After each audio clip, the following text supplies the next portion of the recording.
चाचू जी।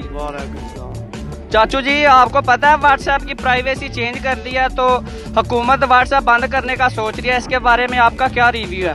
महंगाई ने आगे मोड़ना पड़े भैया, और अस्सलाम वालेकुम। वालेकुम अस्सलाम क्या हाल है, ठीक है? जी ठीक, तुम सुनाओ। मैं भी ठीक ठाक। आपको पता है व्हाट्सएप की प्राइवेसी उन्होंने चेंज कर दी है, तो वो आपकी प्राइवेसी देख सकते हैं, इसके बारे में आप क्या कहेंगे? हुकूमत से कोई अपील करेंगे नए ऐप की कि अपना कोई रिव्यू देंगे इस पे? यार अगे कारोबार बंद ने, इमरान खान ने सब कुछ बंद किया, असं की करिए, भुखे मरने बंद हो गई तो कारोबार ही बंद हो जाना है। अब अगे वेले यार वे कोई शय नहीं है। वालेकुम सलाम। सर आपको पता है कि व्हाट्सएप की प्राइवेसी चेंज हो गई है और हुकूमत सोच रही है कि व्हाट्सएप को पाकिस्तान में बंद कर दिया जाए, इसके बारे में आप क्या कहेंगे?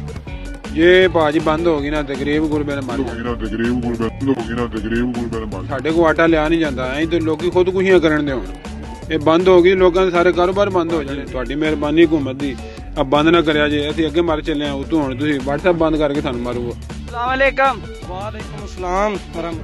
ਤੁਹਾਨੂੰ ਪਤਾ ਹੈ WhatsApp ਬੰਦ ਹੋਣ ਲੱਗੀ, ਇਹਦੇ ਬਾਰੇ ਕੋਈ ਰਿਵਿਊ ਦਵੋਗੇ ਤੁਸੀਂ? जी WhatsApp बंद घ्यो अगे एडा महंगा होगा, 300 रुपए किलो घ्यो हो गया। साढ़े WhatsApp तो बगैर साडा गुजारा किवें होगा? चीनी 200 रुपए ते इमरान खान ने 200 रुपए ਤੇ ਇਮਰਾਨ ਖਾਨ ਨੇ ਚਾਰਜ ਦਿੱਤੀ, ਸਾਡਾ 200 रुपए ਤੇ ਇਮਰਾਨ ਖਾਨ ਨੇ ਚਾਰਜ मार जाएगा साडा कारोबार।